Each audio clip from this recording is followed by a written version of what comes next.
Pues soy Ricardo Ruiz de la Serna, soy profesor de Historia del Mundo Actual en la Universidad CEU San Pablo y quería que hablásemos unos minutos sobre lo que se dio en llamar la iglesia perseguida o la iglesia del silencio, ¿no?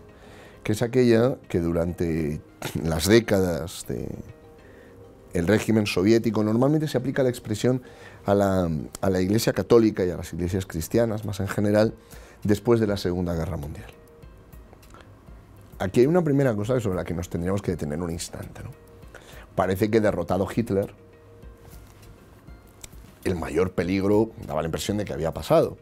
Sin embargo, en Europa Central y Oriental y en otras regiones del mundo, por ejemplo en China, por ejemplo en algunos otros países asiáticos, donde el comunismo avanzaba, hubo periodos de una situación de persecución constante y donde lo que se alternaba era el grado de violencia, pero la violencia nunca desapareció. Es decir, había periodos en los cuales el acelerador de la violencia se apretaba y había detenciones, deportaciones, y había otros periodos en los cuales el acelerador de la violencia se dejaba de apretar y entonces había seguimientos, infiltración, actividad policial.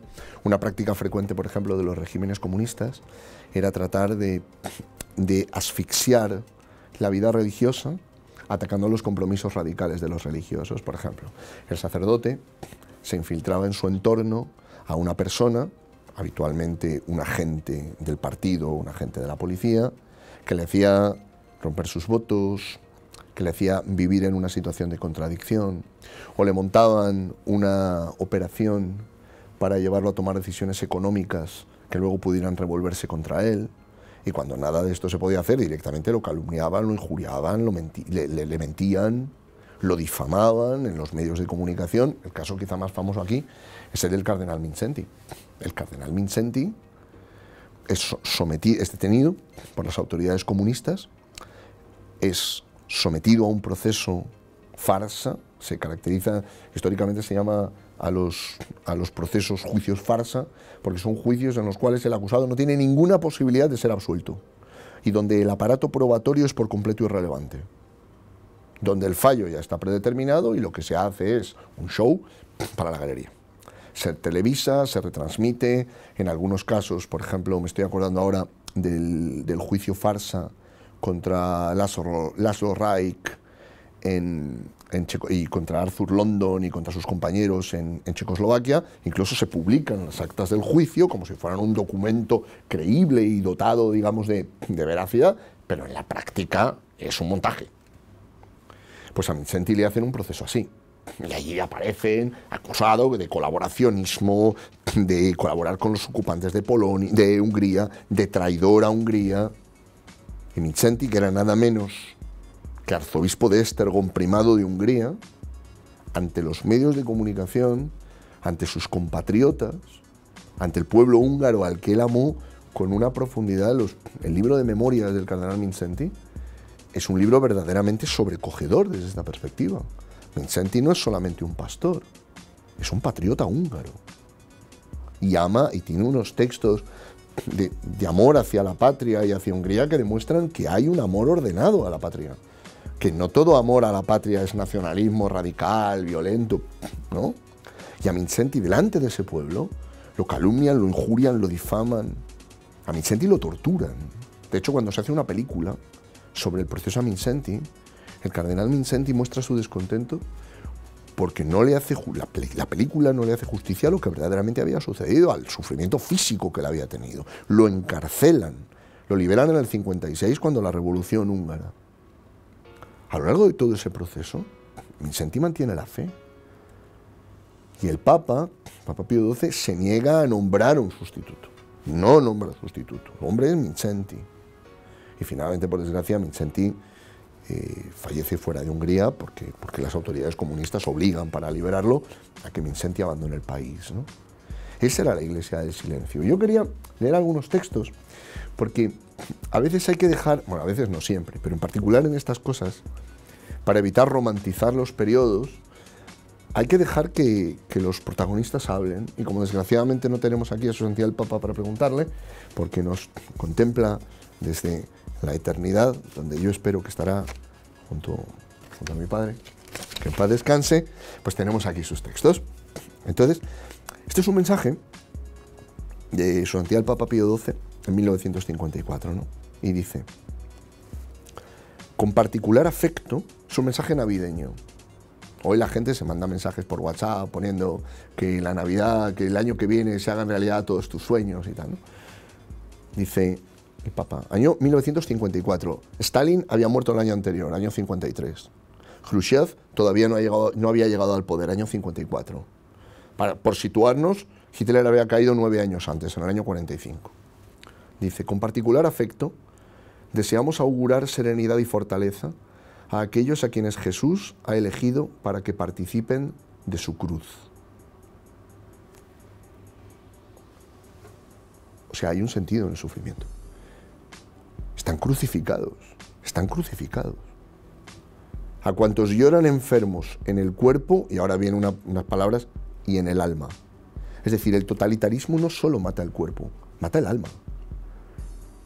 El totalitarismo, al sustituir la dignidad del ser humano, al sustituir su vida íntima, su vida interior, su vida espiritual, su fe, en el caso de los cristianos, de los católicos, por el culto de la sangre, del Estado, de la clase social, de la economía, de la liberación, de la revolución, mata el alma, ¿no?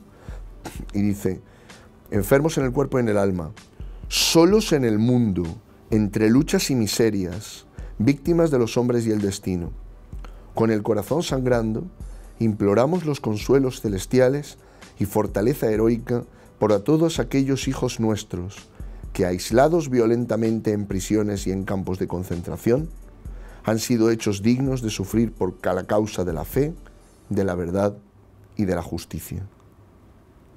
A mí me parecen unas palabras. Sufren por la verdad y por la justicia. Estas son palabras que cualquier persona de buena fe puede comprender. Cualquier persona iluminada por la razón, al margen de que pueda tener fe o no, pueden entender la situación en la que aquellos cristianos estaban.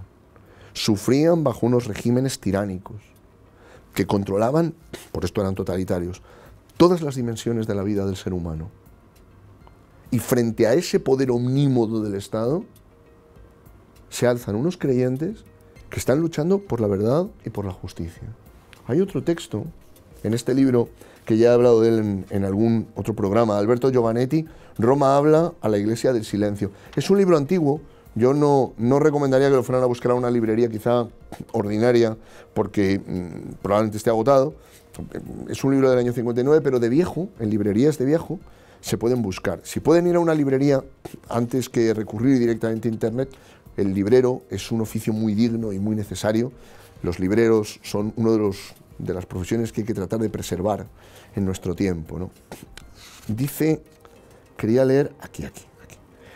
Este es un mensaje un poco anterior. Este es un mensaje del año 47. Stalin todavía vivía. El año 47, cuidado, es el año que la India proclama su independencia, el mundo se está transformando, hay una guerra civil en China devastadora, entre nacionalistas y comunistas. De hecho, en el año 47 el Kuomintang, el Partido Nacionalista Chino, todavía podía vencer a los comunistas. Y en este tiempo, dice Pío XII, la juventud inmortal de la Iglesia se manifiesta, oh hecho admirable, especialmente en el dolor. Ella es esposa de sangre. En sangre, sus hijos, sus ministros, son calumniados, aprisionados, asesinados, degollados. ¿Quién hubiera creído posible jamás en este siglo XX, después de tantos adelantos de civilización, tras tantas afirmaciones de libertad, tantas opresiones, tantas persecuciones, tantas violencias? Y parecería que la lectura que hace Pío XII ante esas iglesias del silencio, ante esas iglesias cuyos sacerdotes, cuyos religiosos, cuyos laicos, cuyos catequistas, cuyas monjas, los frailes son encarcelados, torturados, detenidos, perseguidos, seguidos, extorsionados, chantajeados, amenazados. Parecería que la lectura termina ahí, ¿no? En asumir una vocación, si se quiere, martirial. Es decir, son testigos, pero les va a ir muy mal antes de que les vaya bien. Es decir, van a ir al paraíso, pero antes hay un calvario, una pasión como la de Cristo, ¿no? Y sin embargo dice, Pero la Iglesia no teme. Ella quiere ser esposa de sangre y de dolor para reflejar en sí misma la imagen de su divino esposo, para sufrir, para combatir, para triunfar con él. Me parece significativo porque así se vivió en las iglesias del silencio. Así se vive hoy en las minorías, en las iglesias, en las minorías cristianas, en el Oriente Medio, por ejemplo. O sea, esta es la experiencia de cristianos hoy, en nuestros días, de los cristianos en Nigeria, asesinados por Boko Haram, de los cristianos amenazados en Irak, de los coptos asesinados en Egipto, de los cristianos muertos a manos del Daesh, del ISIS. La experiencia es la de decir, a ver, nosotros corremos la suerte que corre Cristo. Cristo fue crucificado en la historia, en un momento determinado de la historia, y Cristo es crucificado en la historia hoy, en nosotros.